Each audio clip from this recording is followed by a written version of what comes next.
একজন সাহাবীকে রাসূল করিম সাল্লাল্লাহু তাআলা আলাইহি ওয়াসাল্লাম মসজিদে কুবার ইমাম বানিয়েছেন। উনি প্রত্যেক নামাজে মাগরিবের পরে সূরা মিলায়া সূরা ইখলাস পড়ে, এশার পরে সূরা মিলায়া সূরা ইখলাস পড়ে, ফজরের পরে সূরা মিলিয়ে আবার সূরা ইখলাস পড়ে। সাহাবায়ে কেরাম গিয়ে আল্লাহ রাসূলকে বললেন, ইয়া রাসূলুল্লাহ, কি যে হয়ে গেল, আমাদের ইমাম সাহেব প্রত্যেক রাকাতে সূরা ইখলাস পড়ে কেন? রাসূল বলেন, তাকে জিজ্ঞেস করো সে কেন পড়ছে। তাকে জিজ্ঞেস করলে তিনি বললেন যে আমি এই সূরাকে অনেক ভালোবাসি। সাহাবায়ে কেরাম জিজ্ঞেস করলেন, এই সূরাকে আপনি কেন এত ভালোবাসেন? তিনি বললেন, লিআন্না ফিহা আওসাফুর রহমান, কারণ এই সূরার মধ্যে আমার রব শুধু তার নিজের কথা বলেছেন, সুবহানাল্লাহ, আর কারো কথা বলেন নাই। এই সূরার মধ্যে আল্লাহ তাআলা শুধু নিজের বর্ণনা দিয়েছেন, আমি একা, আমি আহাদ, আমি সামাদ, আমি লাম ইয়ালিদ, আমি ওয়ালাম ইউলাদ, আমি ওয়ালাম ইয়াকুল লাহু কুফুয়ান আহাদ। সুবহানাল্লাহ বলেন, মানে আল্লাহর পরিচয় দেন, বলেন আল্লাহ আহাদ। যে বলে না তার নাকটা টিপে দেন, নাকটা। আল্লাহ আহাদ, বলেন আল্লাহ কি? আবার বলেন আহাদ, আবার বলেন আহাদ। আমার বানানে ওয়ালা আহাদ, আমাকে দেনে ওয়ালা আহাদ, আমার হায়াতের মালিক আহাদ, আমার দৌলতের মালিক আহাদ, আমার ইজ্জতের মালিক আহাদ। এই আহাদ শব্দ যার কলিজায় ঢুকবে সে আর শিরিক করতে পারে না, সে আর গায়রুল্লাহকে ছেড়ে দিতে পারে না। আহাদ শুধু আহাদ নয়, আহাদ শুধু সরেয়া ফাইকার হা দ এটা নয়। আহাদ আমার জীবনকে জান্নাতি বানাবার শব্দ, আমার জীবনকে শিরিক থেকে বাঁচাবার শব্দ, কুফরি থেকে বাঁচাবার শব্দ, সমস্ত গান্দা আকীদা থেকে বাঁচাবার শব্দ। কি ভাই বলেন আহাদ। আমাকে বানানে ওয়ালা, আমাকে দেনে ওয়ালা, আমাকে বানানে ওয়ালা হিসেবে তিনি একা, আমাকে দেনে ওয়ালা হিসেবে তিনি একা, সন্তান দেনে ওয়ালা আহাদ তিনি একা, ইজ্জত দেনে ওয়ালা আহাদ তিনি একা, খেত খামার দেনে ওয়ালা আহাদ তিনি একা, গরুর বাচ্চা দেনে ওয়ালা আহাদ তিনি একা, গরুর দুধ দেনে ওয়ালা আহাদ তিনি একা, মুরগির ডিম দেনে ওয়ালা আহাদ তিনি একা। কি ভাই, তাহলে আহাদ যদি কারো কলিজায় ঢুকে তার জীবনে আর কি লাগবে? এই জওয়ানরা বলো, রিজিকের জিম্মাদার কে? বলো আহাদ, বলো। এখানে আর কেউ নাই। তাহলে বোঝা গেছে এই শব্দ যদি কলিজায় ঢুকে তো তার ঈমান হয়ে গেল। তাহলে এই শব্দটা কত দামি। আচ্ছা, মওতের সময় যদি কারোর মুখ দিয়ে কথা বের হয়, কুল হুয়াল্লাহু আহাদ, সে কামিয়াব হয়ে গেল। এবার আল্লাহ রাসূল তাকে বললেন, তাকে দিয়ে এই সংবাদটা শুনিয়ে দাও, ইন্না হুব্বাকা ইয়াহা তুদখিলুকাল জান্নাহ, এই সূরার ভালোবাসা তোমাকে জান্নাত পর্যন্ত পৌঁছে দিবে। বলেন সূরা ইখলাসের ভালোবাসা, বলেন আমাকে কোথায় পৌঁছে দিবে? তাহলে আমি হাত পাতবো কার কাছে? বলেন আহাদের কাছে। বলেন কার কাছে? আল্লাহ যিনি আহাদ তার কাছে, হুয়াল্লাহু আহাদের কাছে হাত পাতবো। মাথা ঠুকাবো কার কাছে? এজন্য আহাদের বিপরীতে যেই কোন শব্দ আসুক আপনি বুঝবেন যে এটা শিরিক। বাবা সব পারে, বলবেন এটা শিরিক। বাবা সব। আচ্ছা, বাংলাদেশে কত বাবা আছে? জোরে বলেন। তো ব্রাহ্মণবাড়িয়ার বাবা যদি সব পারে, চিটাগাঙ্গের বাবা কি করে? তাহলে বোঝা গেছে বাবা কতজন। ভাই সিলেটে বাবা আছে না নাই? চিটাগাঙ্গে বাবা আছে না নাই? বান্দরবনে বাবা আছে না নাই? খাগড়াছড়ি বাবা আছে না নাই? ফটিকছড়ি বাবা আছে না নাই? তো কয়জনের বাবা সব পারে?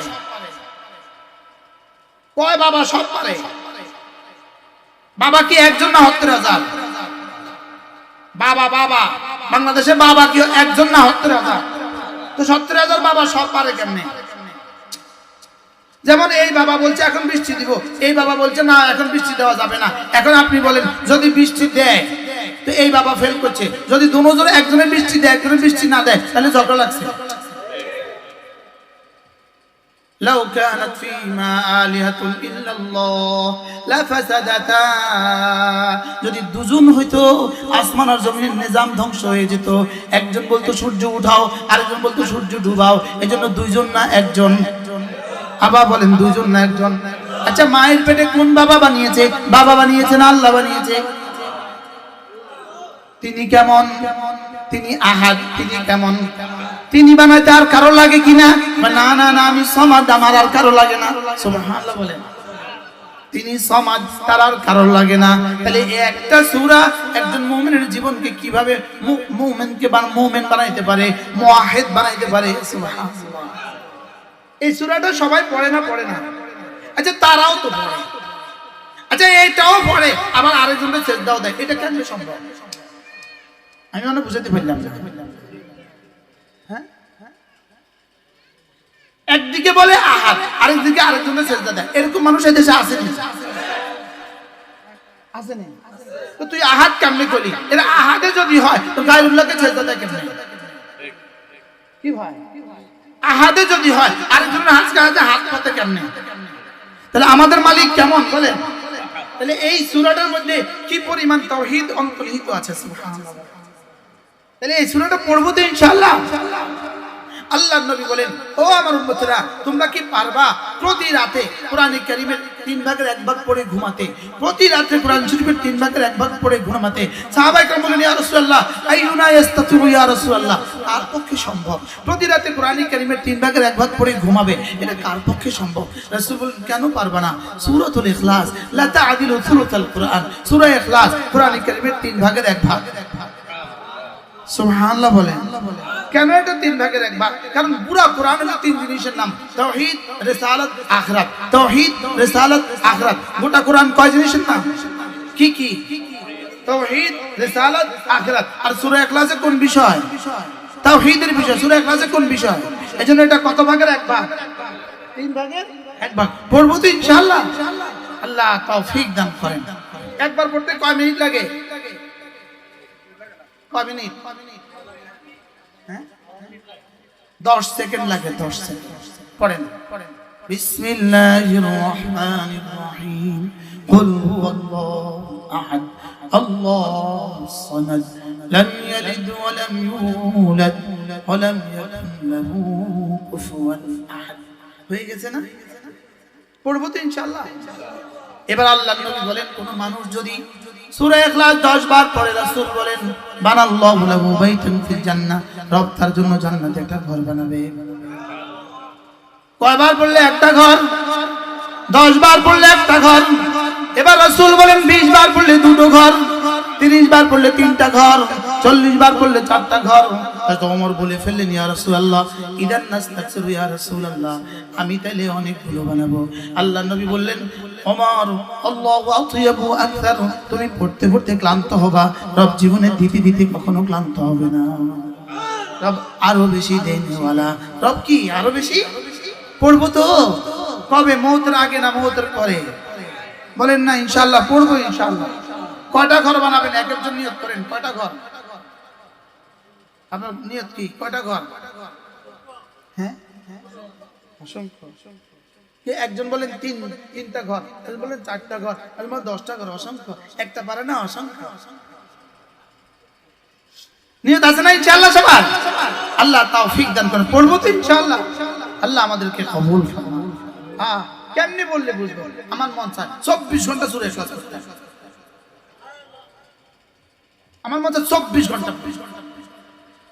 একজন রাসূলকে আল্লাহর নবী জিহাদের ময়দানে যাওয়ার সময় মদিনায় তয়্যিবার আমির বানিয়ে চলে গেলেন, খলিফা বানিয়ে গেলেন, নায়েব বানিয়ে গেলেন। রাসূল ময়দানে জিহাদে ওই সাহাবীর ইন্তেকাল হয়ে গেল। আল্লাহর নবী ময়দানে জিহাদে বললেন, তোমাদের ভাইয়ের ইন্তেকাল হয়ে গেছে, এখন জানাজা হবে। রাসূল মদিনায় তয়্যিবা, সাহাবী মদিনায় তয়্যিবা ইন্তেকাল হয়ে গেছে। রাসূল ময়দানে জিহাদে জানাজা দাঁড়াইলেন, সাহাবা একদম পিছনে জানাজা শরীক হইলেন। এবার সাহাবা একরাম বলেন, ইয়া রাসূলুল্লাহ, কোন বরকতে আল্লাহ তাআলা তাকে এই মর্যাদা দিয়েছেন? রাসূল বলেন, আমি যখন তার জানাজার নিয়তে দাঁড়ালাম, আল্লাহ তাআলা জমিনকে সংকীর্ণ করে আর লাশটাকে আমার চেহারার সামনে তুলে দিয়েছেন। এবার আল্লাহ রাসূল জিবরিলকে জিজ্ঞেস করেন, জিবরিল বলো তো দেখি, তাকে আল্লাহ এই মর্যাদা কেন দিলেন? হযরত জিবরিল বলেন, ইয়া রাসূলুল্লাহ, এই মানুষটা সূরা ইখলাসকে অনেক ভালোবাসত। পড়বো তো সূরা ইখলাস, কারণ এটার মধ্যে কি আছে? আহাদ। এর মধ্যে কি আছে বলেন? শেষ আয়াতটা কি? শেষ আয়াতটা পড়েন তো। ওয়ালাম ইয়াকুল লাহু কুফুয়ান আহাদ, তার মতো আর কেউ নাই। তিনি আহাদ, তার মতো আর কেউ নাই। তার মতো আর কি নাই বলেন? তার মতো আর কেউ নাই। তার মতো আর কেউ নাই। তো তিনি যেমন দেনেওয়ালা, তার মতো আর কেউ দেনেওয়ালা। এখন হায়াতের মালিক, তার মতো আর হায়াতের মালিক আর কেউ আছে? তাহলে এই একটা সূরা একজন মুসলমানের কলিজাকে কিভাবে তাওহীদে খালেস দিয়ে রঙাইতে পারে? পারে না? পারে না? আমরা এটা পড়ি, কিন্তু আমরা ভালোবেসে পড়ি না। আমরা পড়ি সংক্ষিপ্ত এর জন্য।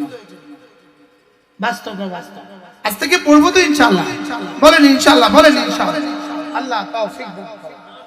ঘুমাবার সময় তো অবশ্যই জোহরের পরেও 3 বার পড়বো, একবার জোহরের পরে পড়বো, আসরের পরে একবার পড়বো, মাগরিব পরে 3 বার পড়বো, এশার পরে একবার পড়বো, মাঝে মাঝে যখনই মনে হয় তখনই পড়বো, বলেন ইনশাআল্লাহ, বলেন। মা বোনরা আলু কুটতে পড়া যাবে কিনা বলেন? শুধু 2 অবস্থায় পড়া যাবে না, হালতে হায়েজে পড়া যাবে না, হালতে নিফাসে পড়া যাবে না, আর পুরুষ হালতে জানাবতে পড়তে পারবে না। গোসল ফরজ হলে কি পড়তে পারবে না। সবাই পড়বো তো ইনশাআল্লাহ, বলেন ইনশাআল্লাহ, বলেন ইনশাআল্লাহ।